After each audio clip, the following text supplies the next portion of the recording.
The Jebel es Zubleh is a mountain 50 miles and more in length, and so narrow that its tracery on the map gives it a likeness to a caterpillar crawling from the south to the north. Standing on its red and white cliffs, and looking off under the path of the rising sun, one sees only the desert of Arabia, where the east winds, so hateful to vine growers of Jericho, have kept their playgrounds since the beginning. Its feet are well covered by sands tossed from the Euphrates, there to lie, for the mountain is a wall to the pasture lands of Moab and Ammon to the west, lands which else had been of the desert apart.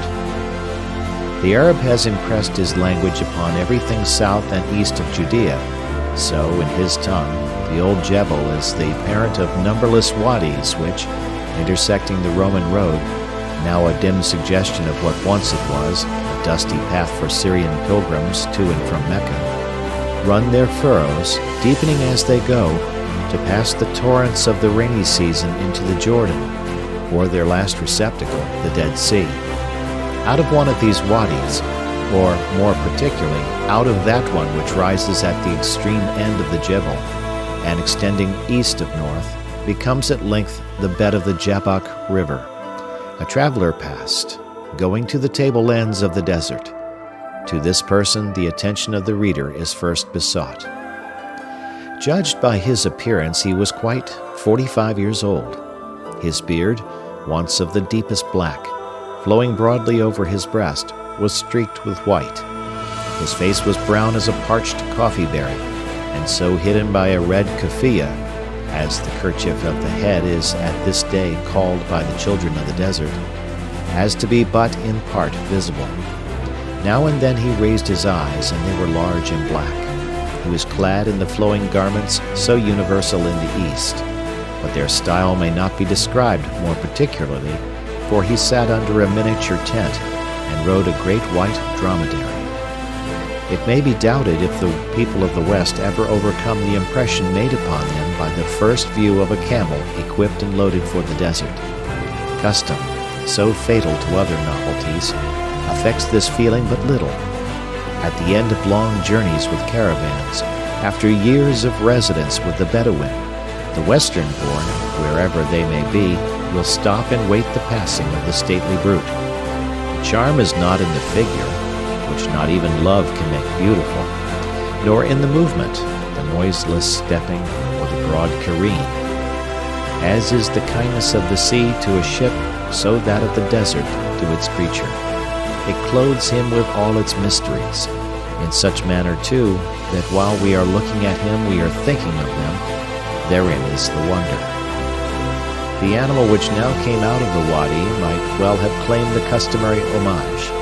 Its color and height, its breadth of foot, its bulk of body, not fat, but overlaid with muscle, its long, slender neck, of swan-like curvature, the head, wide between the eyes, and tapering to a muzzle which a lady's bracelet might have almost clasped, its motion, step long and elastic, tread sure and soundless, all certified its Syrian blood, old as the days of Cyrus, and absolutely priceless. There was the usual bridle, covering the forehead with scarlet fringe, and garnishing the throat with pendant brazen chains, each ending with a tinkling silver bell. But to the bridle there was neither rein for the rider, nor strap for a driver. The furniture perched on the back was an invention which with any other people than of the East would have made the inventor renowned. It consisted of two wooden boxes, scarce 4 feet in length, balanced so that one hung at each side. The inner space, softly lined and carpeted, was arranged to allow the master to sit or lie half reclined.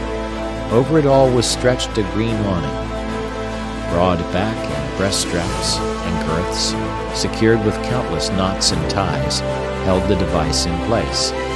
In such manner the ingenious sons of Cush had contrived to make comfortable the sunburnt ways of the wilderness, along which lay their duty as often as their pleasure. When the dromedary lifted itself out of the last break of the wadi, the traveler had passed the boundary of El Belka, the ancient Ammon. It was morning time. Before him was the sun, half curtained in fleecy mist.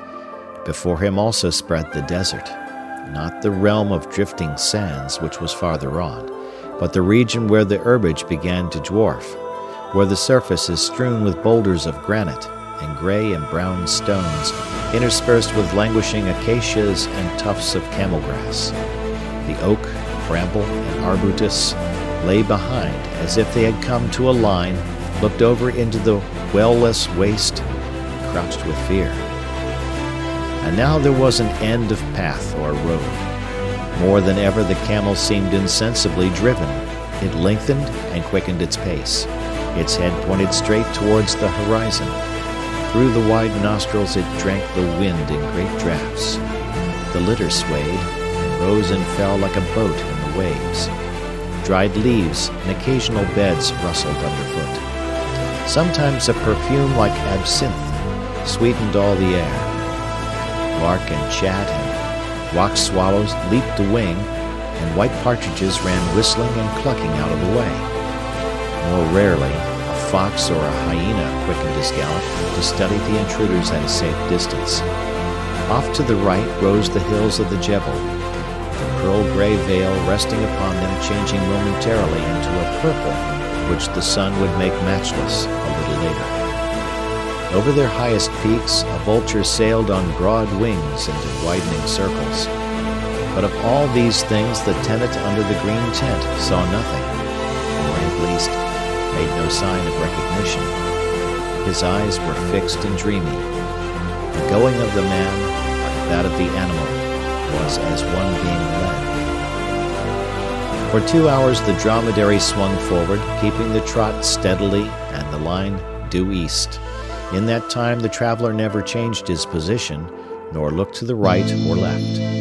On the desert, distance is not measured by miles or leagues, but by the se'at, or hour, and the manzi, or halt. 3.5 leagues fill the former, 15 or 25 the latter, but they are the rates for the common camel. A carrier of the genuine Syrian stock can make 3 leagues easily. At full speed he overtakes the ordinary winds. As one of the results of the rapid advance, the face of the landscape underwent a change. The Jebel stretched along the western horizon like a pale blue ribbon. A tell, or hummock of clay and cemented sand, arose here and there. Now and then basaltic stones lifted their round crowns, outposts of the mountain against the forces of the plain. All else, however, was sand, sometimes smooth as the beaten beach, then heaped in rolling ridges, here chopped waves, there long swells. So, too, the condition of the atmosphere changed. The sun, high risen, had drunk his fill of dew and mist, and warmed the breeze that kissed the wanderer under the awning. Far and near he